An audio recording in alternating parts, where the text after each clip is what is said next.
Sony has been killing it recently with their headphones. They currently have what are arguably the best premium ANC headphones on the market right now, and their redesigned extra bass headphones are looking very promising. But their speakers, on the other hand, that's a different story.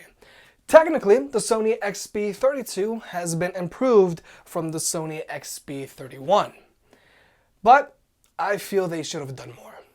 The Sony XB32 is Sony's newest mid-size speaker that retails for $150, which is what the Sony XB31 used to retail for when it was top dog. But now it's typically on sale for $100. If you want to pick either of these speakers up, I'll have them linked down below. Tech specs wise, under the hood, the Sony XB32 is identical to the Sony XB31. They both have the same IP67 rating, which means they're both water and dust proof. They both have an advertised battery life of 24 hours, but realistically, with extra bass mode and the light feature turned on, and with the volume on these speakers set to 80%, we're looking at a real-world battery life of 8 hours. They both charge via a micro USB port, which sucks because I know a lot of people wanted to see USB-C on the XB32, and they both have a USB-A out port, so you can charge your own devices. They both even still have the same speaker setups underneath.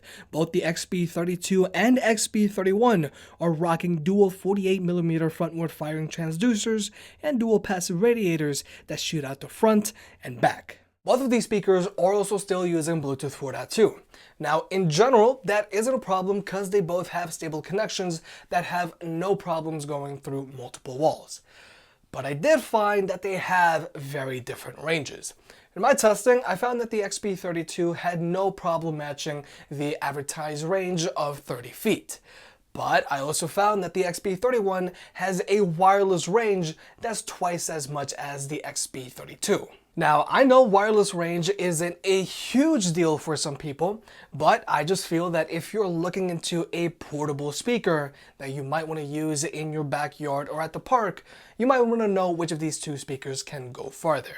And in this case, the wireless range on the Sony XB32 has been downgraded from the Sony XB31. But also, if you use an Android device with either of these speakers, you're going to get extra benefits like NFC pairing and LDAC support.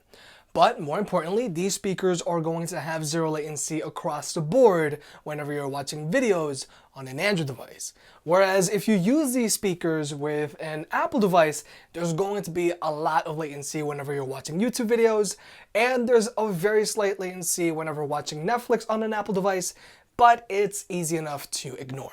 But what isn't as easy to ignore is the new redesign found on the XB32 from the XB31.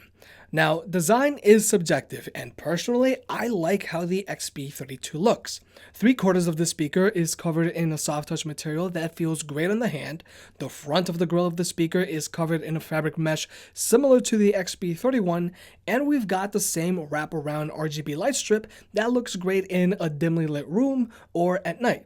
But personally, I think going back to a soft touch rubber body on the XB32 wasn't the greatest idea, cause the speaker isn't as rugged as the all fabric covered XB31. My XB31 looks as good as the day I got it, and this is a speaker that is constantly taken to cookouts, taken to the beach, it's been dropped and constantly submerged in water. But still, thanks to its all fabric body, it still looks like new. But now, since the XB32 has gone back to a soft touch body like the XB30, it's gonna show wear and tear over time. If you get the speaker wet, there's going to be some watermarks that just don't come out. And whether you like it or not, this speaker is gonna be a scratch magnet. So, like I said, I like how this speaker looks, but I think going back to a soft touch rubber body is a step in the wrong direction. But something Sony did improve on the XB32 from the XB31 is how the speaker sounds with extra bass mode turned on, which is Sony's default EQ settings for their speakers, and it's their whole sell that their speakers have a whole lot of bass to them. And just so you can see for yourself, we're about to jump into a sound test. All of these speakers are playing with extra bass mode turned on, and they're all playing at the same loudness. I can't wait to leave this town, cause lately I've been feeling down. The cold nights just don't feel the same. Oh, like my life inside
So definitely, Sony has improved their extra bass setting on their new XB32.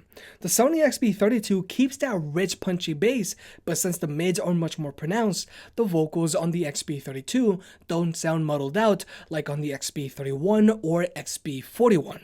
And personally, I think the XB32 sounds better than the XB41 and XB31 when they all have extra bass mode turned on.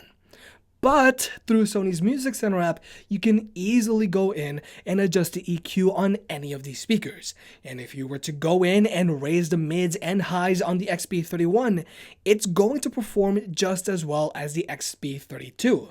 And when it comes to max volume, again, the XB31 gets just as loud as the XB32. Now, here in this demo, it may seem like the XB32 gets slightly louder than the XB31, but keep in mind, since extra bass mode on the XB32 has more pronounced mids than the XB31, that's what's making the speakers seem a little louder. But if you were to raise the mids in the XB31, it's going to get just as loud. But in general, both of these speakers are good sounding speakers. They get decently loud, making them great for indoor and outdoor use. They have very rich bass, and distortion at higher volumes isn't a problem. But through Sony's app, you can also go in and select from a few different lighting modes for either of these speakers' light strips. The main light modes here are rave, chill, strobe, and a rave mode without the annoying strobe lights. And like I mentioned earlier, the light strips on both the XB32 and XB31 look great in a dimly lit room or at night. But besides a minor redesign, the light strips on both of these speakers perform exactly the same. They both get just as bright, and they both hit the same colors. However, the XB32 can connect to Sony's Fiestable app. Now, besides being an eyesore, the Fiestable app gives you some control over the XB32's light feature. Basically, you can set your own color. Personally, I don't care that the XB31 can't connect to the Fiestable app, but I'm doing my best here to showcase the minor differences between the XB32 and XB31. But now let's talk about pairing multiple Sony speakers together.